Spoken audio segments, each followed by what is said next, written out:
Right, in the near future, hopefully this machine will become known as Asbo 44. But this is going to be a short before ride on it to see what it's like as it was when it came here. Now obviously the exhaust has already been changed, but it's still got the fuel injector on it. So I'm just going to go and see how it goes before we convert it to have a carburettor, shorten the cylinder barrel to raise the compression and improve the squish, and also we're probably, although we're sticking with the standard cams as performance cams are not available at the moment, I've spoken to the owner of this one and we're in agreement. I'll probably try and retard the inlet cam timing on it, so but that's all further down the line. Let's go and just get a rough idea of what it's like now, and then it'll probably be some time before I make a follow-up video and after video, due to circumstances around here at the moment. I haven't done any video test rides for a while, and with the workload and other things that have been going on, it might be some time before we see this machine all done in the form of Asbo 44, but let's go and see what it's like at the moment.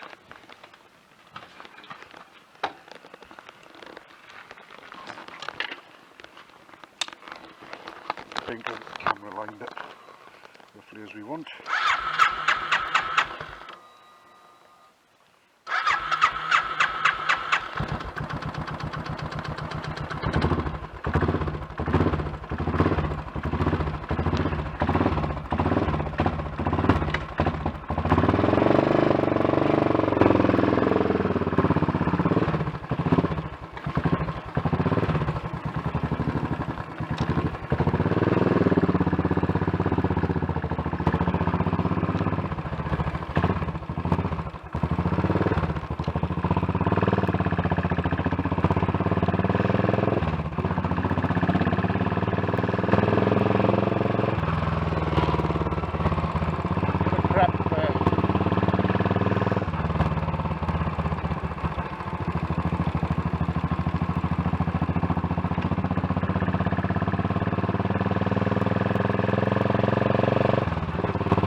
of a stammer.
Give it a little standing start.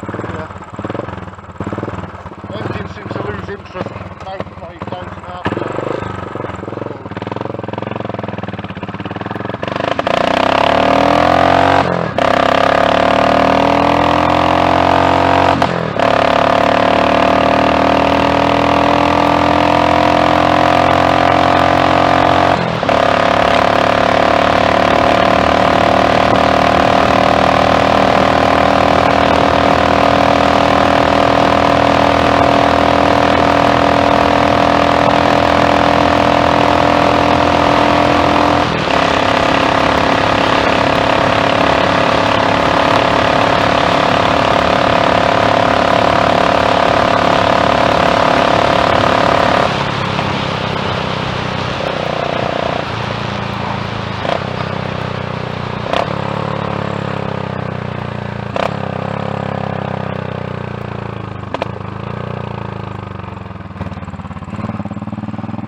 Well, I'm not surprised that stopped. I'm glad we made it home.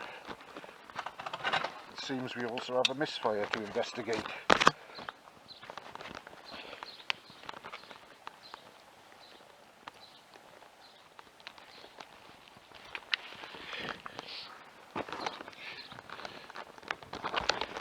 Apart from the misfire, before it set in and progressively got worse, I would say that the engine pulls great off the mark, and the mid-range, bottom end and mid-range are very strong, great, can't fault them.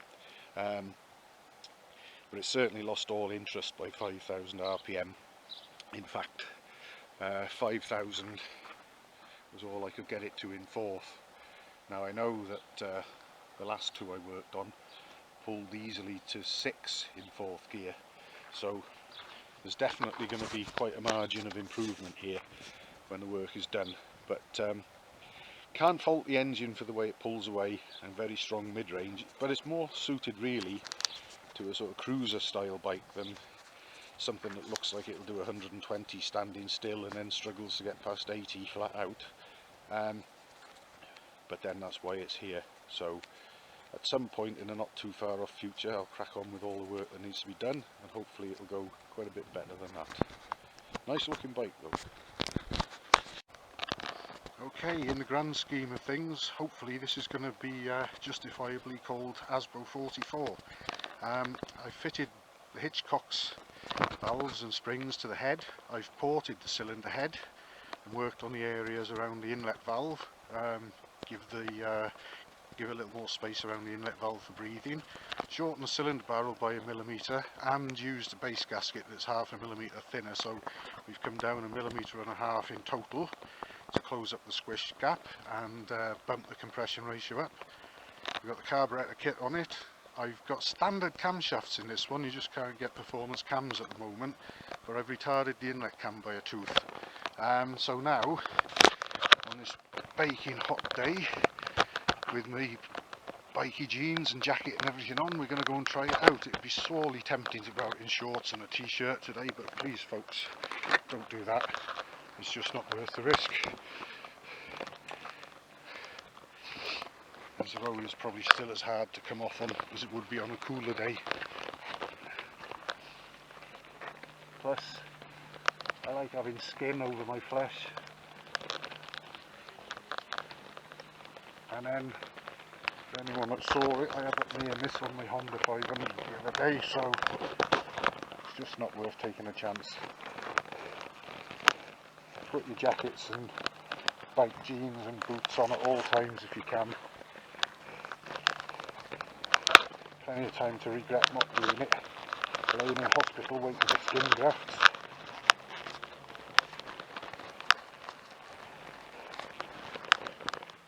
Right, oh, and incidentally, when I was working on this, on the bike lift, I found that it wouldn't start on the electric start, although I could kick start it. It turns out you've got to have the seat fitted and clicked in place for the electric start to work, for whatever reason, in case anyone ever comes across that one. Ooh. Right.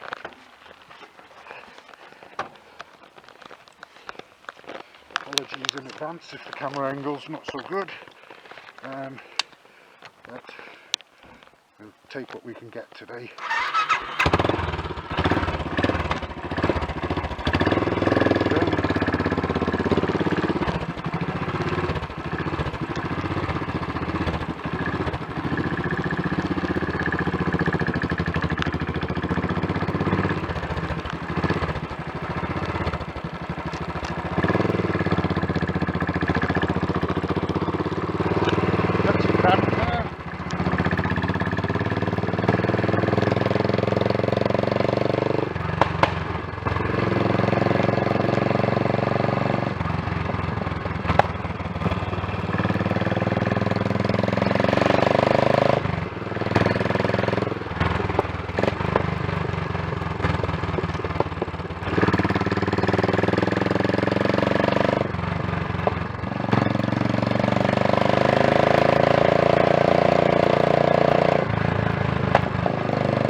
try and give ourselves a little bit of a run at this.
father gave me his gloves.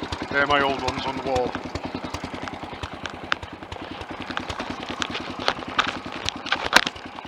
Right.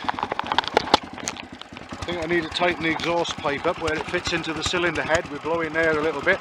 The misfire's gone. It was misfiring when I took it for the before ride, and that was simply because the plug cap was loose. It was only resting on top of the spark plug. It wasn't pressed fully home, so that was an easy fix. Well, we've definitely gained a fair bit of power up the top end there, and it's now able to pull up to the red line in 4th gear, which it wouldn't do before. It was probably about 500 RPM short of it before, so it's got quite a good bit stronger pull higher up the rev range now, and it will actually in the lower gears go into the red and beyond it a little, sniffing 6,000, but certainly up to the red in 1st, 2nd, 3rd and 4th, and it got us up to about 4,500 I think, or thereabouts in top. If we'd had more straight to play with, we'd have probably got faster. Going very well, I would say. I'm quite happy with that. I'll tighten up the exhaust, check a few other things over, and I think it's worthy of the title Asbo 44, and that's with standard camshafts with just the inlet just retarded by a tooth. I've always wanted to know what that would do, and I'm quite pleased with the result, so I can bear that in mind for the future. Right, just to round the story off of Asbo 44, when I came back I said I'd probably have to tighten the exhaust pipe because it was blowing a bit. Turned out I'd blown the gasket, which seems to be like a sort of composite thing. Luckily, although I'd thrown the old copper one away, I was able to fish it out the bin and put it back in, and that sorted that out. We've got a nice goldy purple colour starting on the pipe there, better than blue.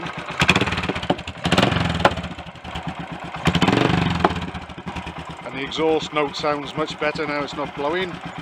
So I've also managed to just ease out the mixture screw a little bit and wind the tick over down and get a much more steady and a little slightly slower tick over. So I think it's happy with life. Just switch off there.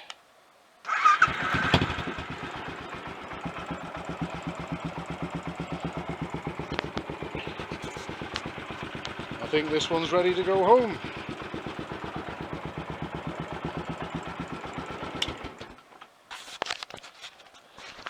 I think we can safely say that's done. It's working nicely and it's going well.